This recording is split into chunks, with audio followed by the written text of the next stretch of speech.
네, 이제 좀 저학 마무리를 좀 잘 해봐야 되겠습니다. 마켓 리더의 특급 전략이고요. 좀 빠르게 달려왔으니까 이제 한 호흡 좀 쉬어가도록 하죠. 현대증권 투자 컨설팅 센터의 하용현 센터장과 함께 시장 이야기 좀 나눠보도록 하겠습니다. 안녕하십니까? 네, 안녕하십니까? 자, 이 시장은 항상 365일 휴일 빼놓고 비가 오나 눈이 오나 열립니다. 그죠? 네. 뭐 천재지변이 나면은 가끔 휴장하는 경우가 있습니다만 아직까지는 그런 경우를 좀 본 적이 없는 것 같고요. 시장이 매일 열리다 보니까 뭔가 이유는 갖다 대야 될 것 같고 네. 그래서 시장 코스피나 이 지수가 좀 안 좋을 때는 궁색한 변명입니다만 숲보다는 나무를 보자. 네. 그래서 중소형주에 대한 이야기를 많이 하지 않습니까? 네. 뭐 나름 설득력도 분명히 있습니다. 코스닥 네. 시장이 강세였고 어젠 조금 뭐 안 좋았지만 이 시장의 그 향방에 대한 견해를 좀 들어보고 싶은데 어떻습니까? 네, 네.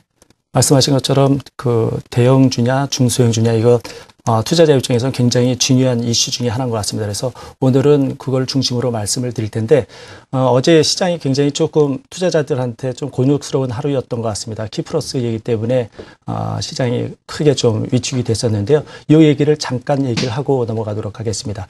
일단 결론적으로 말씀드리면은 키프로스 그 문제는 크게 우려할 바는 아니다. 이렇게 표현할 수 있을 것 같습니다. 먼저 자료 화면을 보면서 말씀드리겠습니다.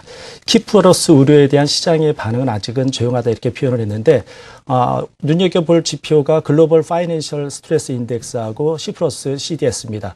전체적인 흐름 자체가 안정권에 지금 뭐 아주 구체적으로 보면은 살짝 올라오는 그런 모습을 보이고 있긴 하지만 전반적으로 큰 움직임은 없다 이렇게 볼 수 있겠습니다. 은행 예금 손실 부담금 징수가 뱅크런 우려로 비화될 가능성이 있지 않을까 하는 생각들이 있었는데 실제로 그 국가 위기가 아닌 금융기관 위기 성격이 강하고 그리고 이런 우려가 있긴 하지만 OMT 효과 등을 통해서 신용 경색 위기가 아주 낮다 이렇게 생각을 하시면 될 것 같습니다. 자, 아까 처음 말씀하신 것처럼 그럼 시장의 어떤 큰 흐름에 있어서 대형주냐 소형주냐 이것이 사실 굉장히 중요한 시점인 것 같은데요. 네. 지난달에 제가 여기 방송에 와가지고, 중소형주 중심으로 좀 움직일 가능성이 있다, 이런 말씀을 드리면서 세 가지 요건을 말씀드렸습니다. 증시 수급이 개선되는 상황이고, 국내 증시의 밸류에이션이 증가하고, 그리고 마지막으로는, 우리 내부적으로, 경기 회복의 가능성이 있다, 이렇게 말씀을 드렸습니다. 전반적인 그 흐름 자체는 크게 변동된 건 없긴 하지만, 부분적으로 좀, 우리가 다시 짚어볼 필요가 있을 것 같습니다. 국내 증시의 매력은 여전히 유효하다 이렇게 말씀드릴 수 있겠습니다. 그런데 수급 측면에서 이번 달 들어와서 외국인들이 매도 심리가 조금 부추겨지면서 외국인 매도가 좀 많아졌고요. 경기 회복에 대한 기대 심리도 다소 늦춰지는 그런 모습을 보이고 있습니다. 여기서 좀 중요하게 이제 우리가 짚어봐야 될 부분이 이제 글로벌 경기 중에서 환율의 움직임, 특히 엔화의 움직임과 중국의 모멘텀이 최근에 약간 주춤한 그런 모습을 보이고 있는데 자료 화면을 보면서 말씀을 드리도록 하겠습니다. 자, 표현되어 있는 지금 그 그래프는 저 녹색으로 진하게 구현되어 있는 것은 매크로 서프라이즈 인덱스 중국 모습입니다. 네. 그리고 흐리게 표현되어 있는 것은 원엔 환율인데요. 중국 같은 경우는 전반적으로 그 서프라이즈 인덱스가 좀 높아지는 그런 양상을 보이고 있고요. 원엔 환율은 지속적으로 좀 낮아지는 원화는 강세고 엔화는 약세 이런 모습을 보이고 있습니다. 이 흐름을 조금 더 구체적으로 말씀을 드리면은 현재 가장 주목되는 그 엔화의 움직임이 3월 이후에 1차 저항선으로 여겨졌던 95엔대를 돌파했고 높은 그 레벨에서 지금 등락을 왔다 갔다 하고 있습니다. 이는 국내 기업에 대한 실적 우려를 계속 자극하는 요인으로 좀 부담 요인이 될 것 같습니다. 중국의 모멘텀 둔화는 그 소재라든가 산업재 섹터의 주가 부진도 지속되고 있는데요. 2월 말 발표된 그 HSBC PMI 2개월 연속 부진이라든가 산업 생산들의 결과는 중국 경기 회복 속도가 기대만큼 높지 않다. 이것을 반증하는 모습일 것 같습니다. 이에 따라서 그 철강이라든가 화학 이런 그 국내 소재 산업재 섹터의 주가의 조정이 조금 더 지속되는 그런 모습을 보이고 있고 그런 움직임은 좀 더 이어지지 않을까 생각합니다. 이 밖에도 우리 시장이 이제 디커플링 되는 그런 이유를 몇 가지 볼 수 있겠는데 가장 눈여겨지는 것은 이 애플의 움직임입니다. 애플의 주가 움직임이 전반적으로 지금 최근에 이제 부진한 양상인데 스마트폰 그 시장의 전반적인 우려로 인해 가지고 삼성전자가 동반 하락하는 그런 모습입니다. 지난주에 그 언론에서 그 애플이 아이폰 5 출시와 함께 그 주가 고점을 찍은 그런 것을 얘기를 했는데요. 삼성전자도 이번에 그 갤럭시 S4 출시를 분기점으로 해서 조금 좀 늦춰지지 않을까 이런 우려들이 나타나는 것 같습니다. 하지만 삼성전자는 실적이 여전히 뭐 좋습니다.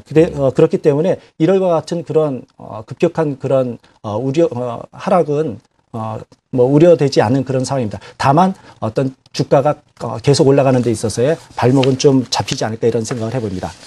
네. 자, 밸류에이션이라는 이야기 하셨는데 우리나라 전체에 대한 그 시장, 주식시장 12개월 포워드 PER, 뭐 대비 또 환율, 뭐 원화도 저평이라고 하는데 하여튼 뭐 저평가라는 얘기는 계속 나오고 있습니다만 외국인 투자자들은 잘 움직이지 않고 있고 뭐 나름 속내가 또 분명히 있겠죠. 뭐 네. 외부적으로는 키프로스가 됐던 내부적으로는 뭐 뱅가드 이슈가 됐던 뭐 대북 이야기가 됐던 뭐 여러 가지가 있으니까. 자, 중요한 것은 오늘은 논점은 이제 작게 좀 네. 추려보자의 의미인데 코스닥 시장을 보게 되면 급등락을 하고 있습니다. 네. 이 급등락 신호라는 것은 대개 과열에서 고점에서 나오거나 아니면은 밑에 바닥권에서 나오게 되는데 네. 지금 현 상태가 어느 단계인지 그리고 앞으로 이 중소형주가 더 뭐 갈 수 있는 코스닥 시장의 전망은 어떻게 보십니까? 네. 마찬가지로 자료 화면을 보면서 말씀드리겠습니다. 대형주와 중형주, 소형주 이렇게 그래프가 구현되어 있는데요. 대형주가 뭐 시장에 최근에 좀 전반적으로 소강 상태를 보이는 반면에 중소형주 같은 경우는 가파르게 지금 그 이격을 완화시키는 그런 모습을 보이고 있습니다.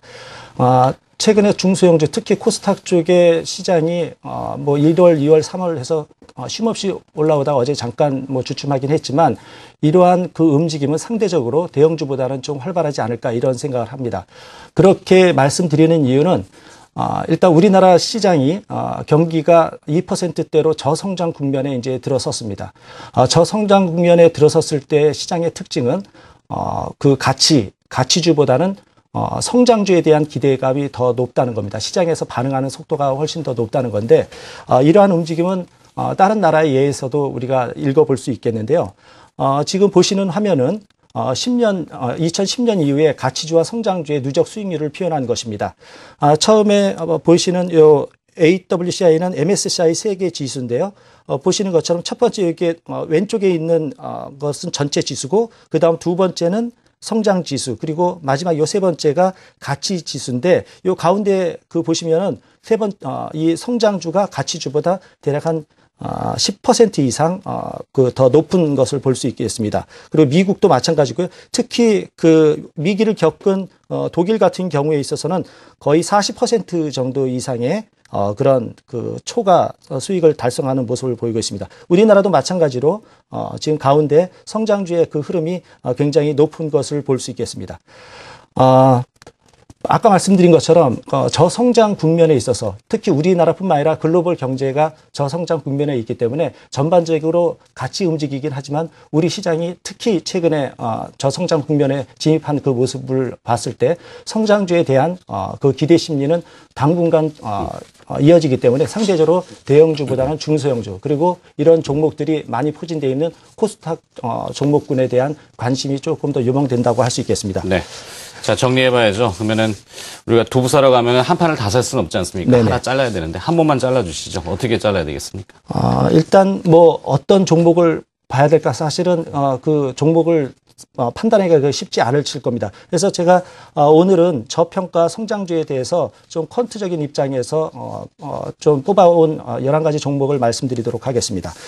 지금 보시는 저평가 성장주 KH바텍, 대원제약, 세코닉스, 윈스테크넥, 한미반도체, 캠트로닉스, 아모텍, 삼강유리, DNF, KMH, 휴비츠 뭐 종목을 구체적으로 거론하기가 사실 좀 그렇긴 하지만 민감한 부분이죠. 네네. 예. 그렇지만 요거는 저희 퀀트적으로 계량적인 관점에서 성장 요인과 가치 요인 중에서 성장 요인의 가중치를 높여서 스코어링 모델을 저희가 돌려봐서 나타난 것입니다. 그래서 이런 종목군을 중심으로 뭐 좀 저평가된 종목군 중에서 그 성장성이 좀 기대가 되는 이런 종목들에 대한 관심을 조금 기울이는 게 낫지 않을까 하는 생각입니다. 네.